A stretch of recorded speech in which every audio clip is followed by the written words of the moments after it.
La experiencia de nuestro programa tiene algunas cosas interesantes que yo voy a mostrar. Por ejemplo, este libro que dice La ciudad de los reyes.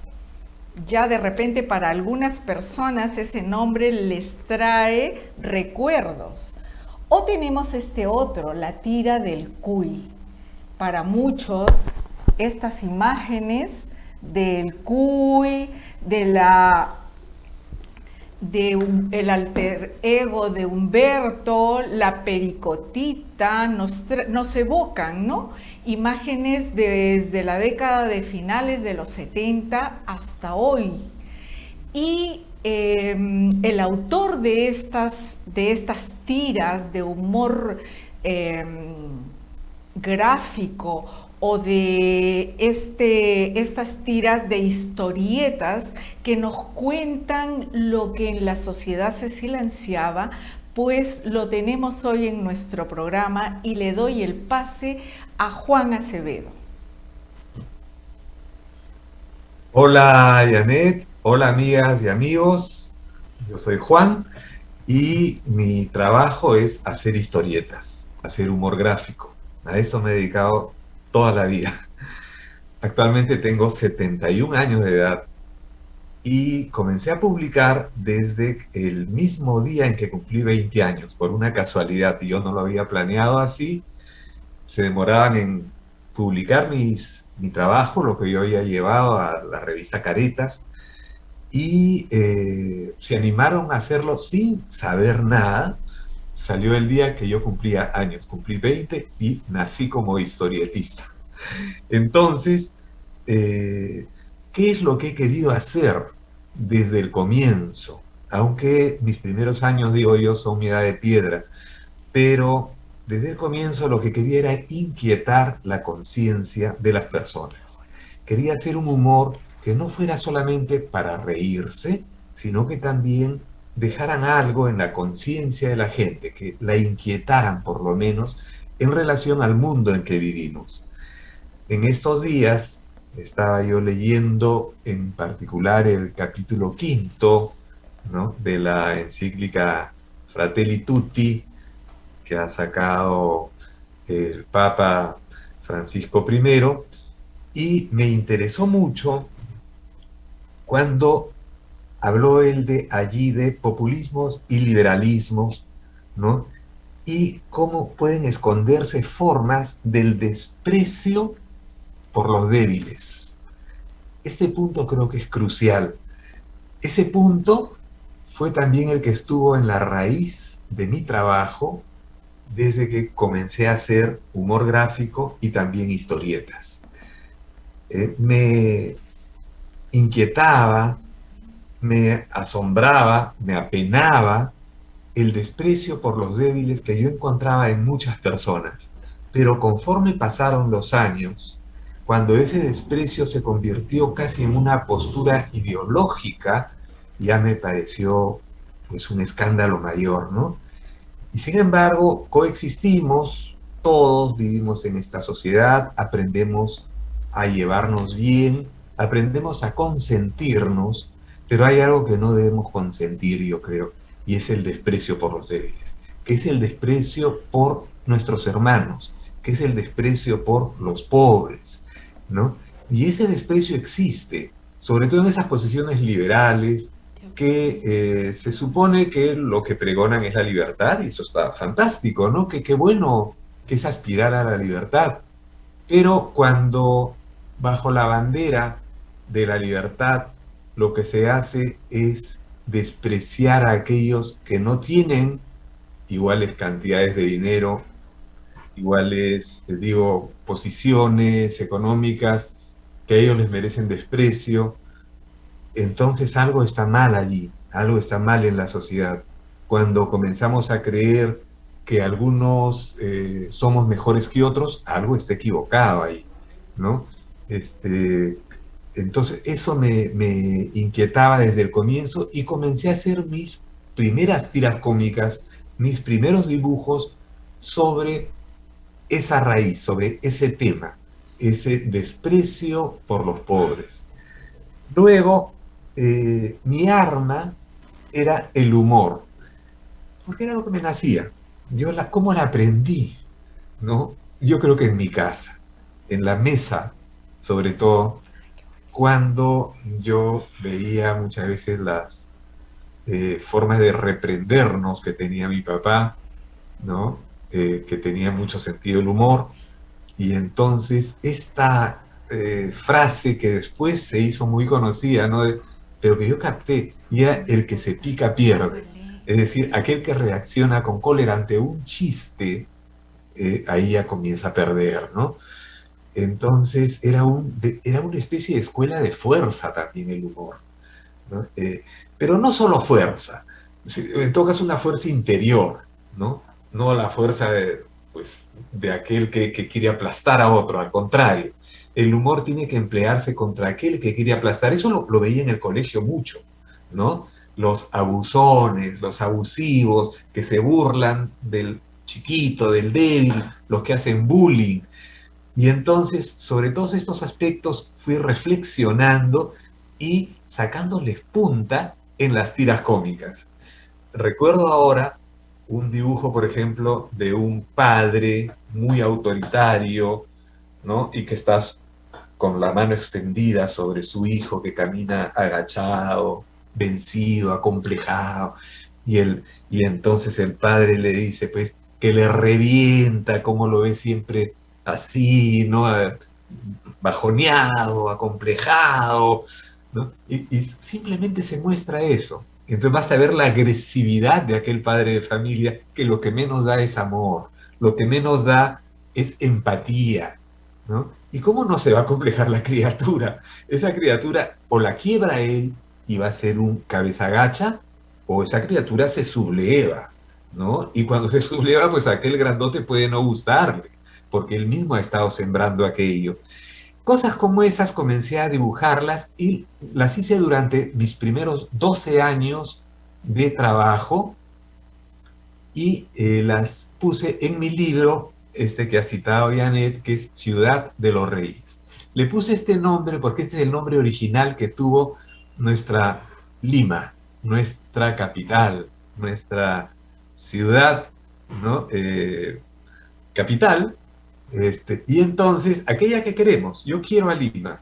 Esto es casi un desafío, porque Lima es acusada de tanto centralismo, por ejemplo, es como la idea de centralizar todo es como la encarnación del abuso, ¿no? Y entonces la gente que viene a veces de la sierra, que padece esos abusos, comienza criticando el cielo gris de Lima, ¿no? Y extrañando su cielo azul. Pues yo amo ese cielo gris, porque amo la ciudad y amo su historia. Y creo que es interesante que conozcamos nuestra historia, que tengamos memoria de cómo esta ciudad que nos alberga, que nos acoge, también es un ser. Nosotros no somos individuos que existimos separados, ¿no?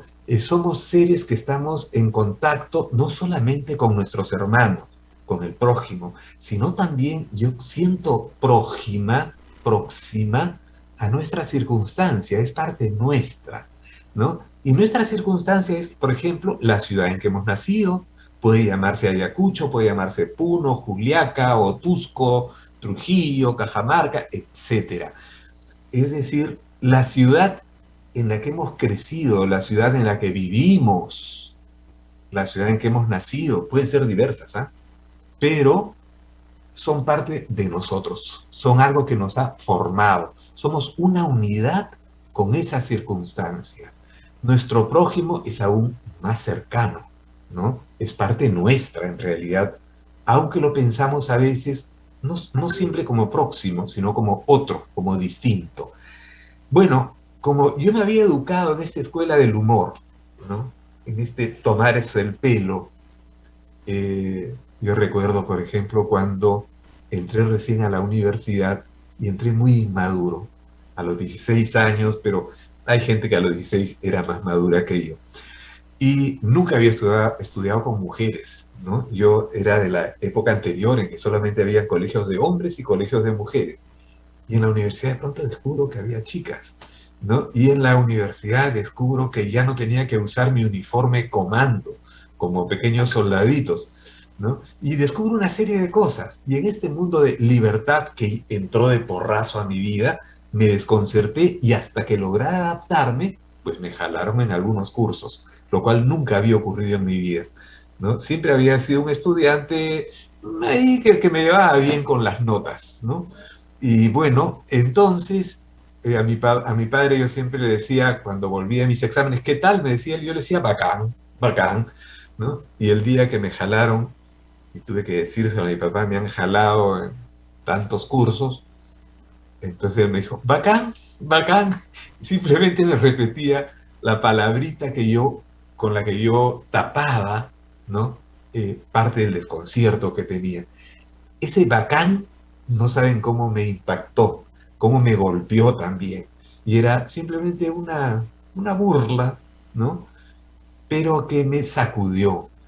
Entonces yo intenté después con mis dibujos sacudir la conciencia de las personas, haciéndoles ver cómo podrían estar siendo o cómo eran, ¿no? Cómo era nuestra sociedad, cómo eran las discriminaciones en nuestra sociedad, cómo son los racismos, cómo son las discriminaciones contra la mujer, cómo son las discriminaciones contra el niño, cómo son las discriminaciones contra el pobre, contra el que viene de otra cultura y que está no en las mismas condiciones que la cultura de quienes dominan en la sociedad. La nuestra es una sociedad de desigualdades, ¿no? Podría decir inequidades, pero me suena muy suave. Son desigualdades, ¿no? Son injustas esas relaciones y todo tiene historia. Y esa historia que tenemos que asumirla, porque así es como ha llegado al punto en que nacimos nosotros, esa historia tenemos que revertirla sembrando, creo yo, semillas de justicia, semillas de libertad, y ambas, tanto la justicia social como la libertad, son parte de una misma entidad. Y la justicia social no descarta la justicia individual. Somos individuos y tenemos que valorar nuestra individualidad. Hemos nacido y somos diferentes el uno del otro en nuestras particularidades, pero formamos una comunidad. Recuerdo aquí a un profesor al que admiré mucho, respeté mucho y que aprendí a ser amigo de él años después, y que fue César Arrosby de la Flor. Y él recapacitaba, reflexionaba muchas veces sobre las palabras y me decía comunidad, común unidad, ¿no? Aquello en lo cual todos somos pues una misma entidad mayor, que no desconoce, que no descarta nuestra individualidad interior. Colaboramos, aportamos a ese ser mayor, a ese yo más grande que es nuestra comunidad.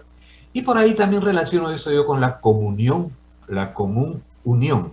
Entonces, reflexionar sobre las palabras es muy importante, y en la encíclica Fratelli Tutti encuentro yo cómo el Papa reflexiona sobre alguna de estas palabras y comienza con la palabra populi, pueblos, populo, pueblo, ¿no? Entonces se habla, por ejemplo, del populismo, y lo escuchamos frecuentemente, ¿no? En la televisión, en los medios, ese es un populista. ¿Y qué se quiere decir con esto? Lo que connota es la idea de demagogia. No digo lo que denota. Nadie se fija en la denotación. Todo el mundo piensa en la connotación, en el segundo significado, ¿no? El que le da el habla coloquial, el habla de cada día. Entonces, ser un populista es ser un demagogo, ¿no? Pero en su primera, en su primer significado, pueblo, no podemos descartarlo. Pueblo es una palabra sumamente importante, porque es algo más que la suma de individuos, nos dice esta encíclica, y que me parece muy valioso partir de ese ser común al que pertenecemos, el pueblo, ¿no? Sin el pueblo, obviamente, no hay democracia, ¿no? Sin el pueblo, ¿qué sentido tiene nuestra vida? ¿Cómo podemos aislarnos y hablar del pueblo bien cuando nos conviene para obtener más votos? Ese es el populista, ¿no? Y olvidarnos de él cuando de pronto conviene hacernos ricos, entrar en componendas, asegurar nuestros intereses particulares, nuestras vanidades, nuestra soberbia, etcétera. Bueno, sobre todo este mundo me burlo yo, toco yo el punto en Ciudad de los Reyes. Quiero decir que nadie nace solo, pues desde criaturas necesitamos la ayuda de nuestra madre, necesitamos la ayuda de otras personas y poco a poco nos vamos haciendo a nosotros mismos, ¿no?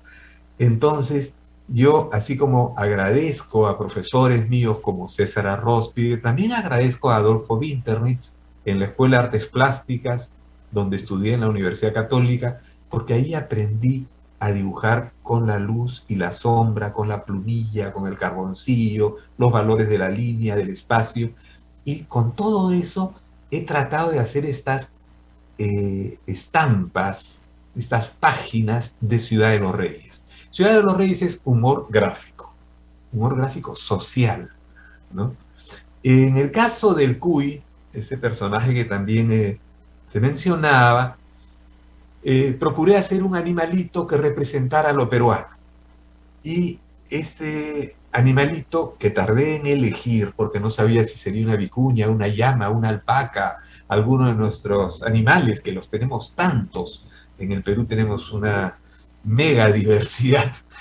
Y entonces me fijé, recordé a este animalito pequeño, muy tímido, que es el cuy, muy nervioso, ¿no? El cuy es un animalito nervioso en principio, que se escabulle, sale corriendo en cuanto nos ve, no se deja atrapar así nomás, ¿no?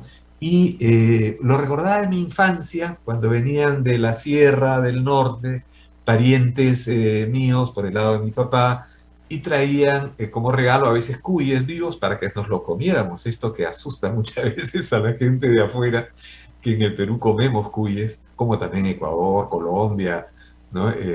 Supongo que en Bolivia, no lo sé, pero seguramente en los países andinos es un alimento muy antiguo. Tomé a este cuy, que ha servido tanto también en los laboratorios, que ha dado su vida para que nos beneficiemos los seres humanos. Tomé a este cuycito de los recuerdos de mi infancia para que representara al peruano. Y el cuy que hice fue un cuy, pues, caderón, chato de estatura, ¿no? Muy vivo, muy pillo en sus respuestas. Y este cuy, que era desde el comienzo un cuy preocupado y por lo social y con la mira puesta en una política al servicio de las clases populares, ¿no? Pero este cuy, como eran muchos de mis amigos de esa generación, que fue la de los años entre los 60 y los 70, que es mi generación, se atrevió a enamorarse. Y digo se atrevió porque aquello que era normal en la vida de las personas no aparecía en la iconografía, ¿no?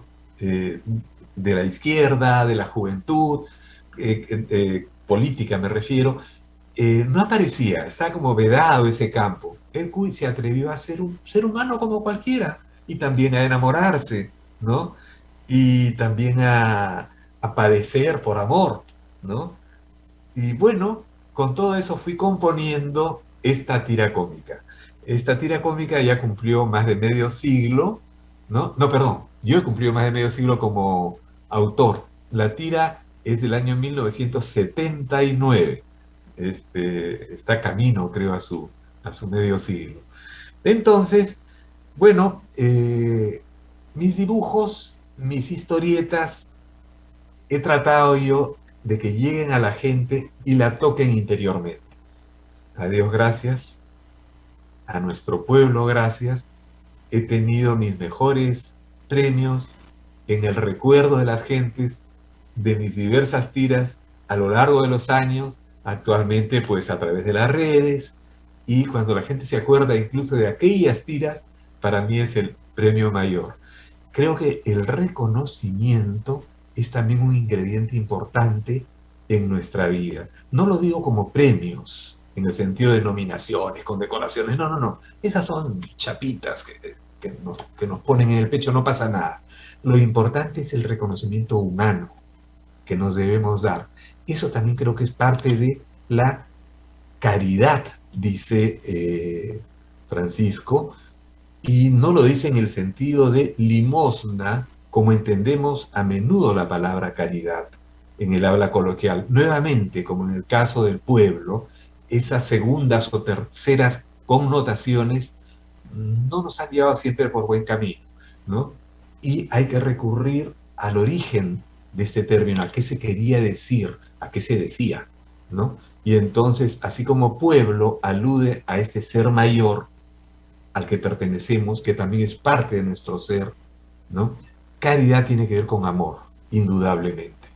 Entonces, cuando el reconocimiento es de amor, y el amor es gratuito, cuando el reconocimiento es gratuitamente de empatía por el otro, yo creo que alcanzamos un estadio muy importante de nuestra capacidad de amar cuando lo damos y también de nuestro regocijo interior cuando lo recibimos. El amar al prójimo como a nosotros mismos, creo que tiene que ver con eso, ¿no? La medida como a nosotros mismos, ¿no? La medida somos nosotros, ¿no? Pero está en esa dinámica interna indisoluble con el amor que tenemos por los otros. Bueno, amigos, de pronto he estado muy serio ahora, ¿no? Pero espero que viendo los dibujos que acompañan a esta conversación, puedan haberse sonreído al menos y encontrado algo de nosotros mismos en ese trabajo, porque para eso ha sido hecho. Gracias. Juan, me has dejado de verdad así impactada y me imagino si yo estoy impactada, la gente que nos está escuchando, la gente que ha recordado y realmente ha sonreído, porque yo te escuchaba y sonreí y yo decía, wow, estas imágenes de esos tiempos. Y a las nuevas generaciones le estás invitando porque de repente, si no conocen, pues puedan acercarse al CUI o acercarse a la Ciudad de los Reyes. Y me parece que has sacado un libro tú sobre la pandemia, ¿no? El CUI virtual, o sea, el CUI va y vuelve, no desaparece, está ahí presente junto con nuestra historia. Bueno, lo que yo quería decir también de lo que has dicho, destacar algunas palabras, ¿no? Que tú decías que estaban detrás y que creo que cuando hablamos de un pueblo vivo y con futuro, tendríamos que tener en cuenta. Una es inquietar la conciencia, sacudirla. Ojalá que cuando volvamos a leer estas historietas de humor y también como humor, ¿cómo le llamas tú? Humor social, claro, nos volvamos a poder enterar de que no es superficial, es profundo y que nos lleva me encanta esa palabra, sacudir, nos dejemos sacudir la conciencia, de que no dejemos de que se torne la discriminación por los más débiles o por aquellos que consideramos que no son gente que podríamos valorar, se torne una postura ideológica que después es una actitud. ¿Qué es lo que tú en uno de tus, no me acuerdo si era en Ciudad de los Reyes, decías, graficar las barbaridades que son normalidad en nuestra sociedad y que tú las captaste y las llevaste al diseño, ¿no? Y revertir. De verdad, y revertir todo esto me refiero a que estas situaciones sí atentan pues contra la justicia, la libertad, que en este momento y en el momento actual que vivimos es sumamente importante. Juan, no sabes el gusto que tenemos de descubrir de tu propia voz aquello que nos has contado. Muchísimas gracias, Janet. Me encantó a mí leer la encíclica, reflexionarla, ¿no? Y me interesa especialmente estas preguntas, ¿no?, que plantea al final Francisco, ¿no? Cuando dice cuando nos preguntemos, al final, lógicamente, nuestra experiencia, cuánto amor puse en mi trabajo, en qué hice avanzar al pueblo, qué marca dejé en la vida de la sociedad, qué lazos reales construí, qué fuerzas positivas desaté, cuánta paz social sembré, qué provoqué en el lugar en que se me encomendó, ¿no? Entonces, creo que estas son preguntas esenciales que nos hacemos, no necesariamente esperemos hasta el final para hacérnosla, Así es. sino casi cada día, ¿no? Ujú. ¿Qué estamos haciendo? ¿Cuánto estamos haciendo? Creo que esto va dirigido al corazón y es importante tenerlo en cuenta. Sí, ciertamente. Nos dejas con esto un testimonio de vida realmente, porque no es simplemente hacer imágenes, no simplemente es decir situaciones, sino que tú en esa trayectoria lo has vivido en carne propia y lo has tratado de graficar. Entonces, para todos los que estamos aquí en este programa, pues acoger la manera tan sencilla, cálida, cercana, humana con la que nos pasas todo esto, yo creo que sí toca nuestro corazón, toca nuestra mente y ojalá modifiquemos nuestro actuar en ese cotidiano en la sociedad. Un abrazo muy fuerte, Juan. Muchísimas gracias por tenerte aquí. Ha sido realmente un placer, un honor y un privilegio. Gracias. Muchísimas gracias, Janet. Chao, Juan. Nos vemos. Hasta Chao. otra oportunidad.